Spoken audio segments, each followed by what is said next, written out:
건축가가 예술가는 될 수 있어도 도시계획가는 하면 안 된다. 외노자가 이야기해준 걸로 봤을 땐 꼬르비제는 정말 합리적이고 기능적인 사람이었지. 그래서 도시계획을 했을 때 이제 파리를 이렇게 밀고 고층 건물을 만들어서 1층은 이제 자연 녹지로 사용을 하면 얼마나 이상적으로 사람들이 좋은 공간에 살까. 라는 이야기를 했을 때 이제 뉴욕에 있었던 제인 제이콥스 그 완전 반박을 했지. 너가 이야기하는 게 정말 사람들이 살기 좋을 것 같아? 나는 지금 소호 그쪽에 사는데 난 우리 사람들이랑 사는 게 너무 좋거든. 반박을 하기 시작하지. 그러니까 정말 사람들이 살기 좋은 동네가 과연 뭘까를 우리가 다시 한번 생각을 해봐야 될 것 같은 생각이 들지. 단순하게 건축가가 제시하는 그런 계획들이 이게 이상적으로 작용했을 때 살기 좋은 동네와 살기 좋은 공간을 만들까? 그게 아니란 것을 이 세상에서 되게 곳곳에서 많이 보여주고 있는 건 사실인 것 같아. 뭐 대표적인 맞아요. 사건으로 봤을 때 미국의 주거 복합지, 프로이트이고 우리 대학원 때 항상 배웠잖아. 음, 그거 같은 경우도 남들이 살기 좋은 건물을 지어놨고 사람들 들어와서 사세요라고 했지만 결국에는 흑인들이 살게 되고 거기서 거의 슬럼화가 일어나서 뭐 도둑질이라든지 뭐 강간이라든지 그런 폭력적인 것들이 많이 일어났는데 건물을 잘 지어놨지만 결국에 사람들의 의식 수준과 누가 사냐에 따라서 좋은 공간으로 활용되지 않는 부분들이 너무 많이 일어나기 때문에 맞아요. 건축가들의 잘못된 계획, 잘못된 계획이라기보다는 그냥 이상적인 계획이 현실에 적용했을 때 이상적으로 작용하지 않을 때가 상당히 많을 거다라는 생각이 들고 그런 거를 제인 제이콥스 책 보면은 되게 많이 다 깨부셔. 그래서 네, 진짜 그냥 옆집이랑 인사 잘하고 살고 뭐 맞은편에 있는 집이랑 먹을 거 나눠주면서 사는 그런 왕래가 있는 곳, 그런 골목이 맞아요. 있는 동네, 그런 커뮤니티가 활성화되는 곳이 정말 살기 좋은 동네가 아닌가. 단순하게 뭐 건물 많이 올려주고 자연공원 많이 만들어주는 게 아닌 그런 이야기로 이야기하는데 되게 재밌지. 근데 이거 좀 딴 얘기긴 음, 한데 아까 그뭐 음식 같이 나눠 먹고 음, 그런 사람들하고 어울릴 수 있는 곳이 좋은 곳이라고 얘기를 했잖아. 그런 곳을 어떻게 하면 만들어 줄 수 있다고 생각을 하는 거야, 그러면? 예를 들면 진짜 그냥 뭐 자본주의 사회에서 일반화할 수는 없지만 아무래도 취약한 층에 있는 곳이 아무래도 범죄율도 높아지고 그렇게 따지면은 빈부격차 없이 어느 정도의 경제적 여유가 있는 사람들이 모여 있는 곳이 그런 안전한 곳이라는 결론이 될 수도 있잖아. 그런 공간을 어떻게 만들어 줄 수 있다고 생각하는지 이야기를 듣고 싶어서. 독일은 항상 그 임대주택 앞에 하우스 블럭을 만들어 놔요. 그래서 약간 섞이게 항상 의도적으로 계획을 해서 음. 섞이는 것 같아요. 고급 주택 바로 맞은편에 임대주택이 있고 그 앞에 하우스들도 있어요. 자기 소득 계층이 완전 부자고 완전 가난한 사람뿐만 아니라 중산층도 거기 있고 그러니까 그런 거를 이렇게 약간 섞이게 만들어서 저희 집도 지금 이건 아파트 비슷한 거지만 바로 앞에 단독주거 하우스 형태의 집들이 엄청 많고 그들이 또 저희와 소통하고 뭐 저는 아니지만 제 남자친구랑 막 인사하고 막 그러거든요. 그런 것을 도시 계획적으로 만들어 주는 것 같아요. 그래서 소득이 음. 섞여서 좀 평균화가 되면 이제 치안도 평균적으로 되잖아요. 그렇게 되는 것 같아요. 여기는. 도시는 게 그럼 이상적인 커뮤니티를 만드는 거라고 생각을 하는 거네, 그러면, 어떻게 보면. 근데 커뮤니티는 저는 운이라고 생각해요. 사실 저는 뭐 예전 집에서는 이웃이랑 소통 하나도 안 하다가 여기 와서는 이웃이 막 저한테 생일 선물도 주고 막 같이 맥주도 마시고 그러거든요. 새로운 학교 시절에 새로운 반에 갔을 때 내 짝꿍은 누가 될 것인가는 나의 운처럼 이웃의 성격에 따라 다른 건데 그거를 이제 제가 먼저 만들 수 있는 거죠. 그래서 막 이사를 하면은 보통 여기는 케이크를 돌리는 경우도 있고 막 그래요. 그런 근데 내가 오픈업 하고 싶었던 거는, 그러니까 막 아까 예를 들어서 짝꿍이 랜덤으로 걸릴 수 있지만, 예를 들어서 프라이빗 스쿨을 가. 그럼 랜덤으로 걸린 짝꿍도 어느 정도 경제적 여유가 있는 아이고, 취미생활이 비슷한 짝꿍일 수도 있고, 그런 범위가 좁혀지는 거잖아. 내가 어떤 음, 학교를 가느냐에 따라서. 근데 음, 그런 게 궁금했던 거야. 그래서 내가 그 얘기가 갑자기 떠오른 이유가 미국에서는 아파트를 들어갈 때 들어가는 게 너무 까다로워. 돈을 다 낸다고 들어갈 수 있는 게 아니라, 물론 아파트도 뭐 렌탈 아파트냐, 뭐 코업이냐 아니면은 콘도냐에 따라 다르긴 하지만 코업이 제일 까다롭고 콘도도 까다로운데 내가 집 구하기가 너무 어려웠던 이유가 이제 이 아파트를 들어가서 내가 이 정도 페이를 낼 수 있어. 그러니까 이 정도 렌트를 낼 수 있다 하더라도 나의 직업 체크하고 크레딧 체크 다 하고 심지어 내 친구 레퍼런스도 받아와야 되고 직장 동료 레퍼런스까지 받아와야 되더라고. 그러니까 그런 식으로 해서 그 사람들을 거르는 거지.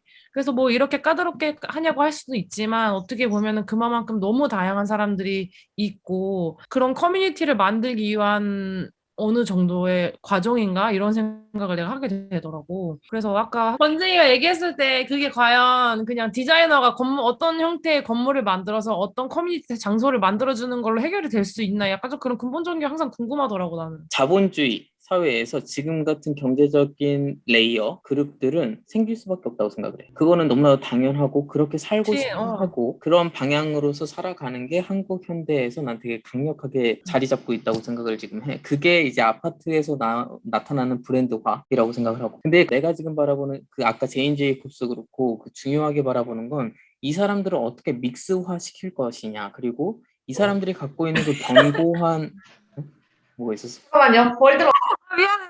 나 못 지금 봤어. 매너자 보고 너무 빵 터져가지고. 뭔가 왜? 있었는데? 매너자 집에 벌레가 들어와가지고. 그랬어? 매너자 지금 기겁하고 있다고. 이거 꼭 편집하지 말고 넣어줘. 그래야겠다. 너무 웃기다. 나 편집할 때 다시 한번 확인해야겠다. 못 봤어. 매너자 기절해 있는 거 아니지? 여보세요. 살아있다면 마이크를 깜빡여주세요. 화면에 이만하게 잡힐 정도면 진짜. 아, 보였어? 화면에? 막 어. 엄청 크게 보였어. 새 아니야, 새? 네, 쏘였나 봐. 진짜 이렇게까지. 그러니까. 아니 지금 벌 두 마리가 들어갔고 벌이야? 벌인데 새 아니었어? 벌 두 마리 그냥 음료수 냄새를 맡고 온 것 같아서 오빠 계속해요. 저 서 있어요. 갈 때까지. 마시고 올 때까지. 그래서 지금 얘기하고 싶던 건 공공적인 부분에서는 사람들이 그것을 공유할 수 있게끔 제공해 주는 것이 바람직하지 않을까라는 이야기고 그거를 건축가가 아니면 도시계획가가 할 수 있는 부분 아닐까라는 이야기를 좀 하고 싶었어. 공공적으로 제공을 한다는 것은 지금 한국은 브랜드화가 되어서 아파트를 예를 들게 레미안 아파트에 사는 사람들이 레미안 놀이터를 사용할 수 있고 그러면 레미안에 있는 그 군집돼 있는 어떻게 보면 집권층 그런 사람들의 자녀들만 그 레미안 공원을 사용할 수 있다면 도시계획적으로 이것을 되게 분산 해체를 시켜가지고 하나의 공공적인 되게 사람들이 자유롭게 사용할 수 있는 공원을 하나 제공을 해주면 레미안에 살던 사람들도 올 수 있고 자이에 사는 사람들도 올 수 있고 아니면 그냥 연립주택에 사는 사람들도 올 수 있고 여러 사람들이 하나의 공원에 놀이터에 와서 놀을 수가 있어. 그럼 거기서 뭔가 생겨나는 또 다른 커뮤니티가 생겨나고 사람들의 인식 속에 그게 많이 붕괴될 것 같아. 쟤는 돈 있는 사람, 나는 돈 없는 사람. 그게 아닌 우린 다 같이 놀이터에서 놀 수 있는 사람.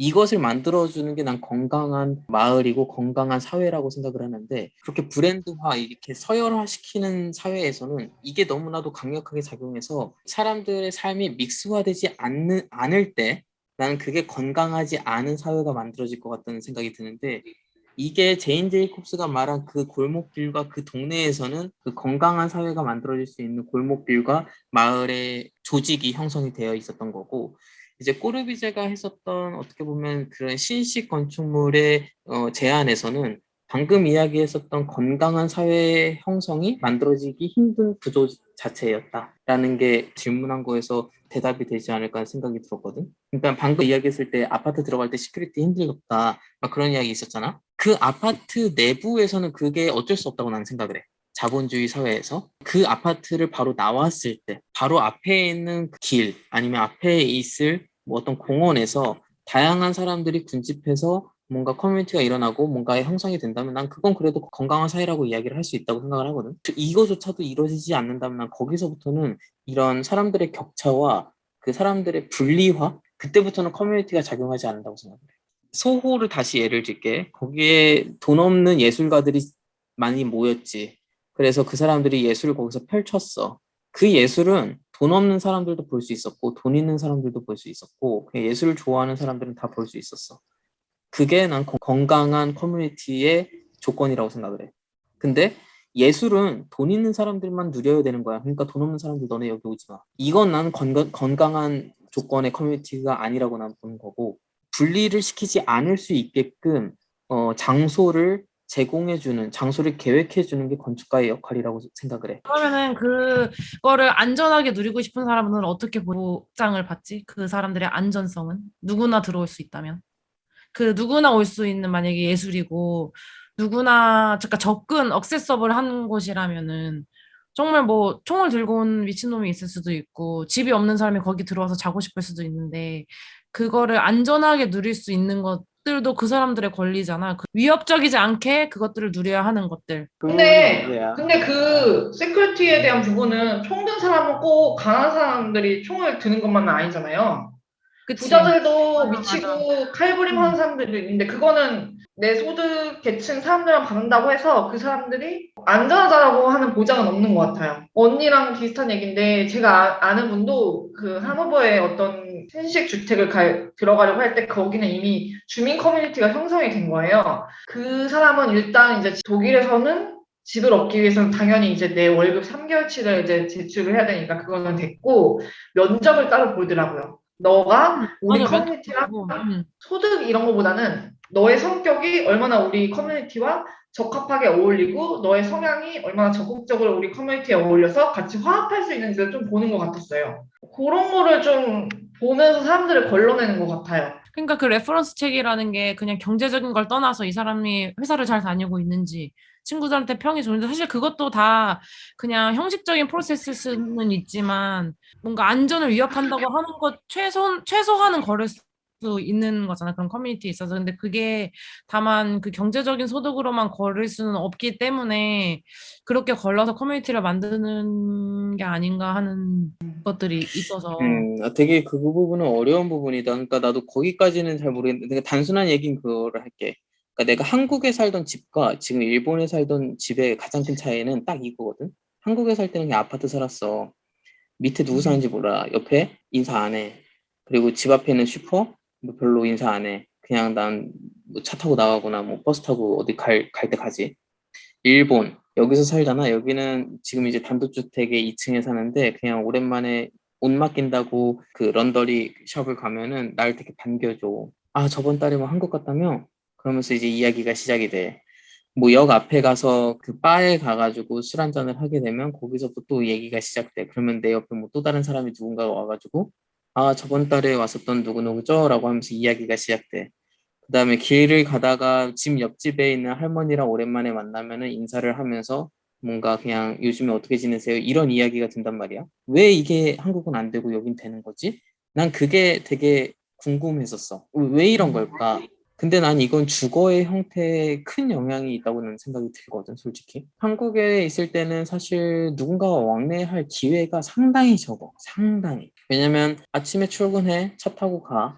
저녁에 와, 엘리베이터 타고 올라가, 집에 들어가. 그럼 가족 만나. 그럼 끝. 내가 굳이 누군가를 만나려고 노력하지를 않지. 내 이 동선상에서. 사실 일본에서는 차를 갖고 그러니까 이게 단순히 차를 안 갖고 다니니까 이런 현상이 일어난다라고 이야기는 하고 싶진 않아.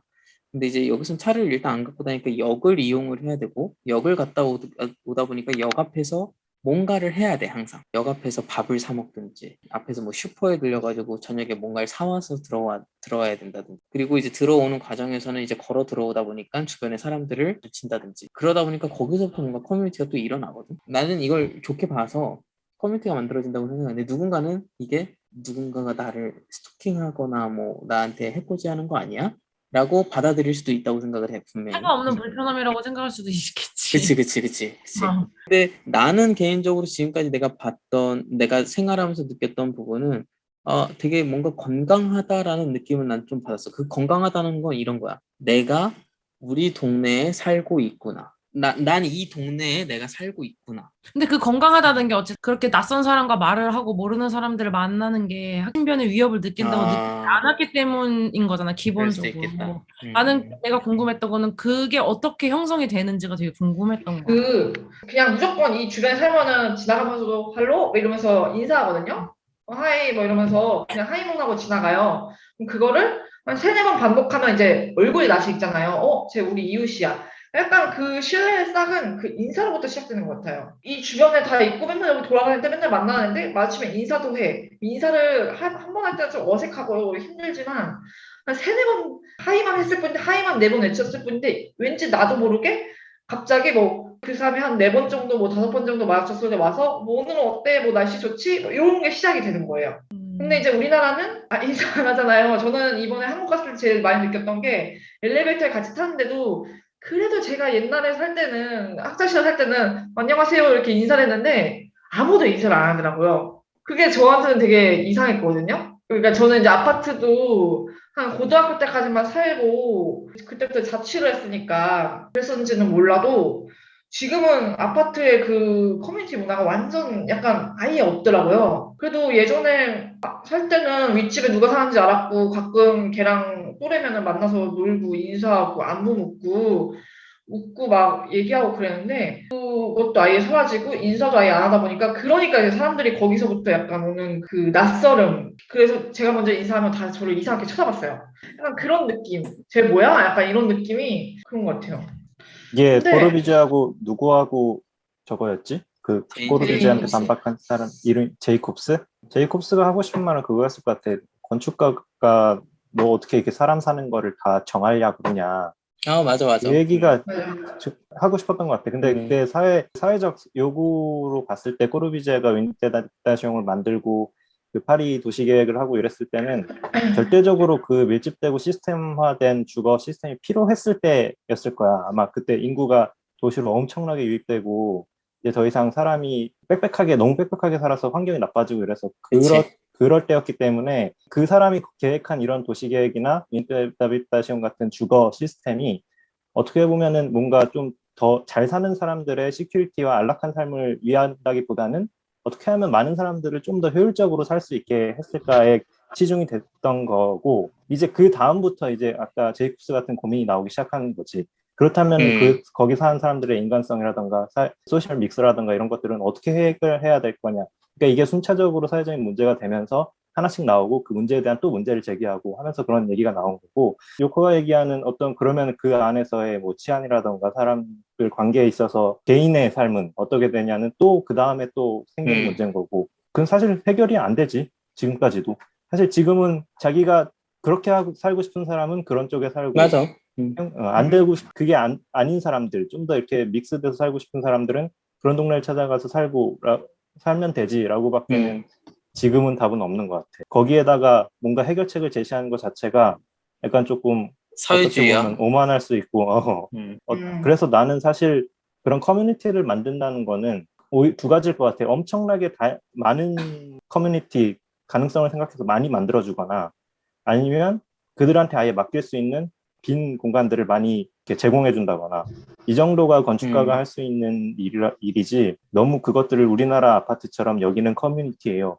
여기는 뭐 주민 공동체를 이렇게 만들어 주는 순간 거기는 일부 사람들만 점유할 수 있는 뭔가가 되지 않을까 그런 생각이 좀 들어. 결론은 해결하지. 사실 근데 이거는 건축가 문제가 아닌데 제가 생각한 점은 이제 꼬르비제를 보면서 꼬르비제는 이제 너무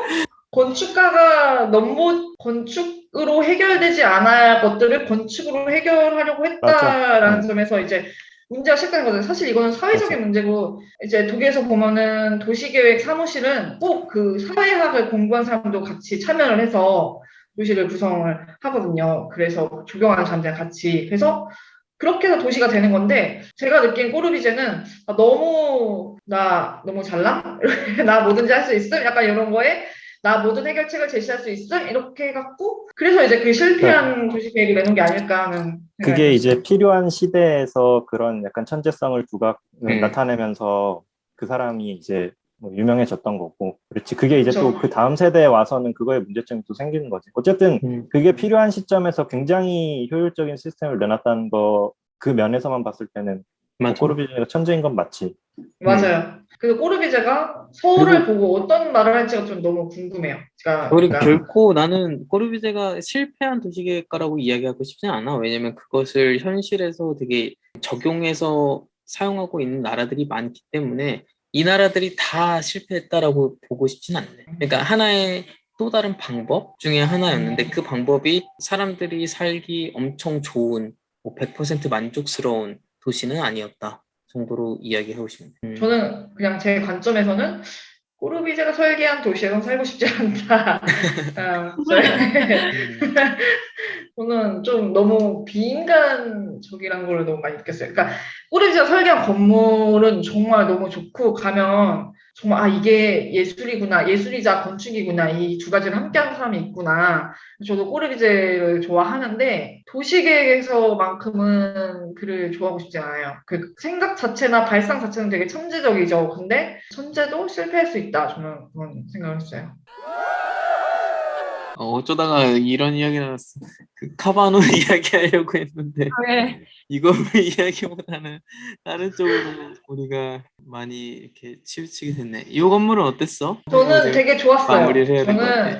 저는 꼬르비제의 인간적인 면모를 조금, 그러니까 제 나름대로, 이건 저만의 그 해석인데, 일평생을 되게 화려하고 좋은 건물에서 지낸 사람도 마무리는 되게 정말 소박하고, 오평의 그 통나무 집으로 마무리를 했구나. 그런데 이 통나무 집이 갖고 있는 이 오평보다는 자연 경관이 더 수려한 거잖아요. 그러니까 꼬르비제의 마무리가 정말 좀 아름다워 보였다고 했나? 좀 그런 면에서 되게 인간적으로 보이고.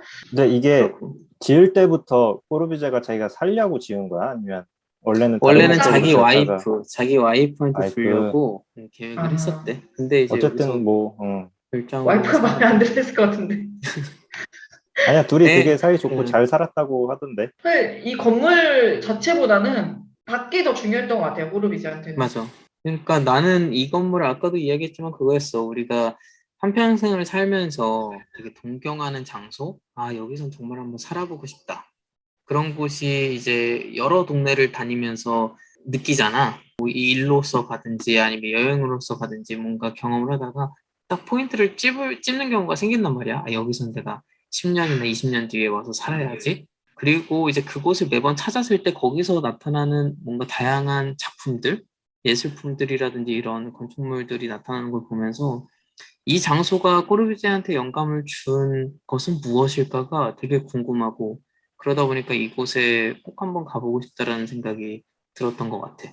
그 말대로 자연경관이 제일 첫 번째였을 것 같고, 이 위치를 정하게 된 데는 뭐 당연히 친한 사람 건물 옆이기도 하고, 건축가가 이미 이때 그 꼬르비제는 엄청 유명한 그 인사가 되었을 거고, 외부에 비춰지는 모든 이미지라던가 자기가 건축가로서의 그 가져가야 될 책임적 태도라던가 이런 걸 다 털어버리고 이제 자기가 정말 필요한 것만 그 자기 자신을 나타내는 공간을 만든 게 아닌가 싶어요. 알토도 자기 집은 거의 그 벽돌 쌓기를 실험하는 거의 창고처럼 이렇게 막 만들었었잖아. 그거를 평생 낙으로 즐기면서 거기서 살다 죽었잖아. 그래서 뭔가 밖으로 내비쳐지지 않은 그 건축가의 가장 에센셜한 그런 것들이 다 담긴 공간 아닐까? 여기가? 어떻게 보면은 자기 집에는 돈을 안 쓴다 그런 것도 좀 있을 수도 있어. 필요도 없는 거지. 그럴 필요가 없는 거지. 사실 그 옆집? 그 사람 집이 더 꼬르비제 집 같아요. 맞아. 나도 그런 거 네. 약간 되게 그런 건축적인 영감, 교류를 되게 많이 한 사람이래. 가구 부분도 그렇고. 가서 보고 나면 되게 약간 좀 허탈할 것 같긴 하다. 너무 작고 소박해서 거기까지 간 노력이 좀. 근데 나는 오히려 그런 생각도 들어. 되게 핏하다. 그러니까 꼬르비제가 생각한 저 스케일, 저 모듈러의 저 스케일이 내가 생각한 것보다 되게 내 삶에 되게 맞네. 라는 생각을 오히려 할 수 있지 않을까라는 기대감도 좀 있긴 해. 왜냐면 일본에서 생활하면서 그런 생각 되게 많이 했어. 일본 처음 왔을 때는 어우씨 왜 이렇게 좁아? 이 화장실에서 내가 씻을 수 있어? 유니트 베스 막 이런 거거든.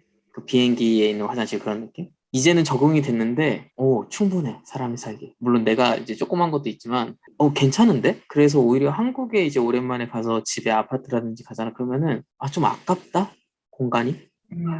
오히려 그런 거 그러니까 진짜 있어. 이런 데 좀 줄이고 다른 데 더 넓혀서 뭔가 스케일을 잘 맞추면 공간이 더 좋을 것 같은데 막 이런 생각도 이제는 들어. 그 스케일감이 건축가한테는 난 필요하다고 생각을 하고 그래서 가보면은 또 다른 느낌이 있지 않을까라는 기대감이 있어. 나도 그 얘기 하고 싶었었어. 이게 계속 거주하는 공간이 아니잖아. 그러다 보니까 짐도 그렇고 일단은 우리가 산다고 하면은 이 공간으로 해결될 수 없는 것들이 되게 많은데 정말 딱 필요한 진짜 알 같은 달걀 같은 집인 거잖아. 정말 최소한으로 필요한 것만.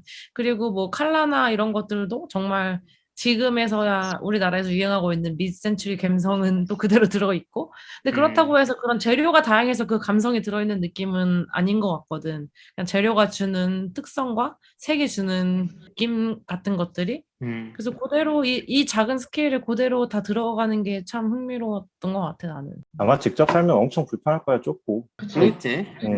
예전에 그게- 내가 그냥 유명한 작가는 아니고 그냥 인플루언서인데 그 사람이 되게 큰 넓은 집에 살다가 최근에 자기 짐을 다 버리고 호텔에서만 살고 있어 그 사람은. 근데 그 사람이 했던 얘기가 짐 안에 내가 갇히는 느낌. 그러니까 내 라이프스타일이 이 짐이 다 없었으면 다른 삶을 살았을 거 아니야. 내가 이동도 훨씬 수월했을 거고. 이 집이 그런 것들을 좀 보여주는 것 같아서 흥미로웠던 것 같아. 그냥 필요한 거는 사실 없을 수도 있어. 내가 필요한 거를 다 가지고 들어갈 수는 없겠지만 기본적으로 그 넷플릭스에 있는 그 미니멀리스트였나? 미니멀리즘인가? 아무튼 그 두 중에 하나인데 거기서 계속 얘기하는 그런 가치관들이 이 안에 들어있는 것 같은 느낌이야. 이 건물을 실제로 소개할 때 이제 꼬르비제 그 미니멀리즘에 대한 이야기를 해. 정말 그냥 축소화시켜서 가장 컴팩트한. 전 이 집은 그냥 밖으로 빨리 나가라. 약간 요런 메시지를. 그러니까 여기 앉아서, 저 작은 테이블에 앉아서 뭐 그리고 있다가 창밖을 바라보면 바다잖아요. 그럼 당연히 수영하러 가고, 당연히 밖에서 밥 먹고, 그러다 보면 이웃이랑 소통하고 약간 그런 메시지를 갖고 있는 것 같아요. 그래서 의사가 수영하지 말랬지만, 프로비제도 창문을 보니까 수영을 안 할 수가 없는 거죠. 그래서, 그치. 자연을 네. 거스르는 일이지. 그래서 또 반대로 이 안에서 할 수 있는 라이프스타일도 엄청 제한적일 수밖에 없는 것 같아. 만약에 네. 내가 뭐 이 사람 만약에 뭐 패션 디자이너 갑자기 여기서 산다 하면은 그 사람은 작업을 할 수 없겠지 이 건물 안에서. 정말 그러겠네. 아까 외노자가 말한 것처럼 나가서 수영을 해야 살 수 있는 집이라고 해야 되나?